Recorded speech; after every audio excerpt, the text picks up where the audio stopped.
Hello, Infinite Soul Tribe. Welcome to the journey. Before we dive in, I need to take a moment to say something from my heart. Thank you.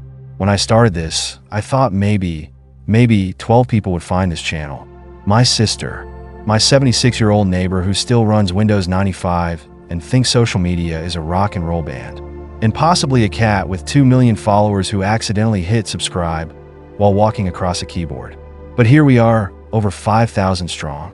That isn't just a number. It's a reflection of how many of us are waking up, how many of us are remembering, and how many of us are being guided to step into what we are truly here to do. This is not random. The words spoken here are codes from the divine, placed before you at the right moment, in the right time, so they may unlock what is already within you. You've probably heard of the dark night of the soul. It's a phrase that gets thrown around a lot, and while the words may sound poetic, let me be real with you. That phrase has never really resonated with me, because it's not a night. It's not a one-time event where you go to bed, confront all your pain in some intense dream sequence, and then wake up at an enlightenment party with balloons and cosmic champagne. No, this isn't a moment. It's a phase, a process, a transformation that doesn't just ask you to change, but demands that you unbecome everything you thought you were. It doesn't just challenge your beliefs, it dismantles them. It doesn't just shake the ground beneath you, it removes it entirely, leaving you suspended between who you were and who you were meant to become. That's why I call it the dark shadow phase, because it's not just about struggle. It's about being stripped down so that your truth, the deepest, most raw, and real version of yourself, can rise. It's a refining fire, burning away everything that isn't you. And that's not punishment. That's soul school. At first, it feels like you're losing yourself. The things you once relied on no longer make sense. The dreams, relationships, and even parts of your identity that once felt secure begin to slip away. And there's grief in that. Even when we're shedding something false, we mourn the familiarity of it. It's uncomfortable, and for many, the most difficult part is that silence. The sense that the universe, the guides, the signs, the messages that once felt so clear suddenly disappear. But what if the silence is the lesson? What if this phase isn't about being given answers, but about learning to find them? Most people resist this part of the journey. They want to get through it fast. They get hurt, grab some ice cream, vent about it, and then convince themselves it's time to move on. No need to sit with it. No need to process. No need to actually feel. Instead, let's slap a spiritual quote on it, call it a lesson, and move straight into a spiritual bypass. But this is even more dangerous, because not only are you avoiding the real work, but you're sitting on a spiritual time bomb, a false sense of healing that is covering every wound you refuse to acknowledge. And the shadow keepers, they see it, they watch, they don't interfere, because they know what happens next. That pain, all that buried energy, all those emotions you thought you transcended, they're going to surface. And not gently, not in a way you can control.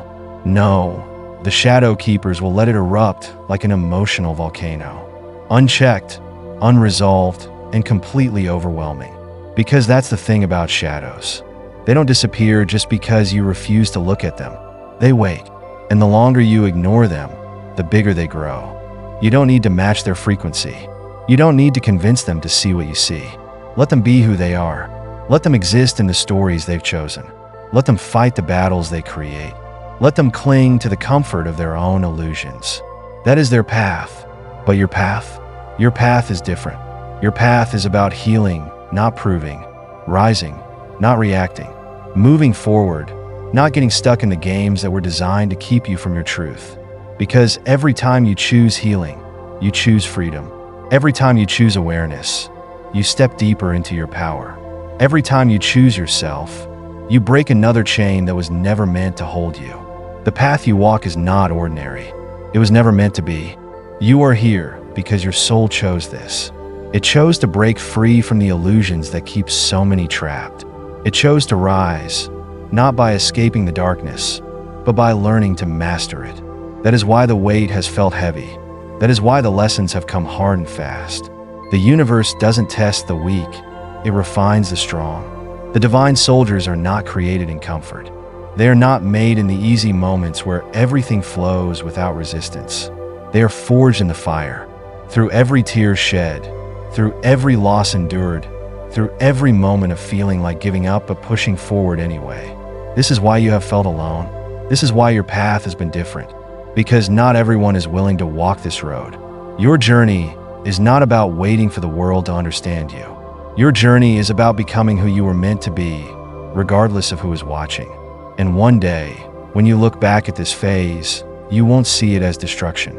You'll see it as rebirth. You'll see that everything that fell apart was only making space for something greater.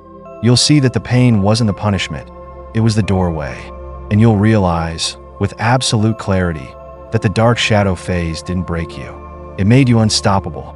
The codes in these words are here for you. They are meant for you to receive them in the way your soul understands.